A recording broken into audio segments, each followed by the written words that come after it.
حضور نے فرمایا کچھ لوگ ایسے ہوتے ہیں کہ اگر گناہ کر بیٹھتے ہیں تو ایسے محسوس کرتے ہیں کہ پہاڑ تلے آ گئے، اتنا بوجھ، اتنا احساس کے اوپر سخت. اور کچھ لوگ ایسے ہوتے ہیں کہ بڑے سے بڑا گناہ کر کے بس اتنا سا احساس ہوتا ہے کہ ناک پر مکھی بیٹھ گئی کہ یوں کیا اڑا دیا، بس اتنا احساس. وہ ضمیر نام کی اندر شے وہ بتاتی تو ہے تم نے غلط کام کیا، اس سے زیادہ نہیں، مکھی اڑا دی خلاص. اشد کا لفظ آپ جانتے، شدید ترین. جو واقعی صاحب ایمان ہے وہ شدید ترین محبت کرتے ہیں اللہ کے ساتھ. اور رسول نے اپنے بارے میں فرما دیا بہت خوبصورتی سے، لا یؤمن احدکم حتی اکون احب الیہ من والدہ وولدہ والناس اجمعین. تم میں سے کوئی شخص مومن نہیں ہو سکتا جب تک کہ میں اسے اس کے باپ سے، اس کے بیٹے سے اور تمام انسانوں سے زیادہ محبوب نہ ہو جاؤں. موت نافرمانی کی حالت میں کہیں نہ آ جائے تمہیں.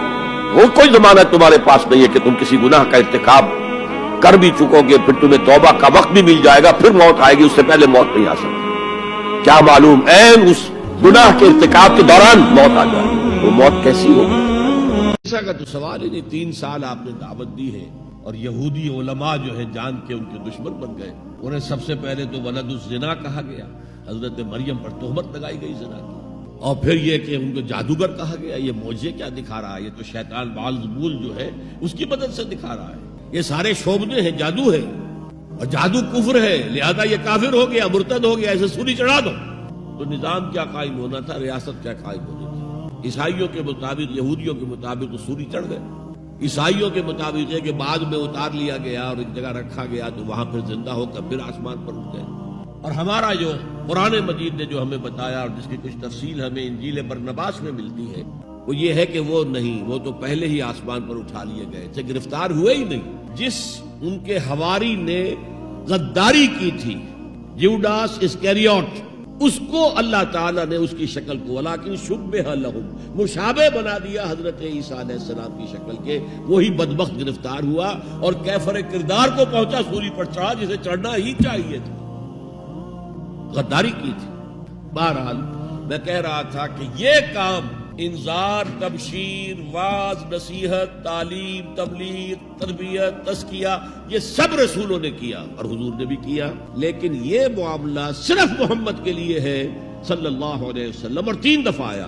کسی اور نبی اور رسول کے لیے 1 دفعہ بھی نہیں آیا کہ ان کا فرض منصبی ہے دین کو غالب کرنا، صرف تبلیغ نہیں، غالب کرنا. حضور نے خبر دی ہے ابن آدم کے قدم ہل نہیں سکیں گے جب تک کہ 5 چیزوں کا حساب نہ لے لیا جائے.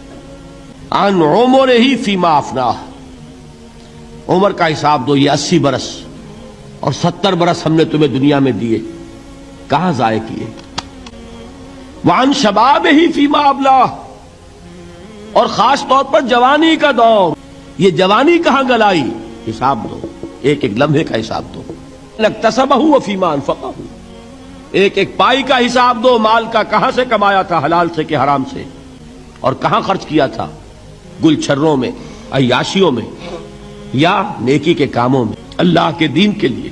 اور آخری سوال، جو علم حاصل کیا تھا اس میں عمل کتنا کیا؟ علم کے انبار لگاتے چلے گئے اور عمل کے آغاز کی بھی نوبت نہ آئی.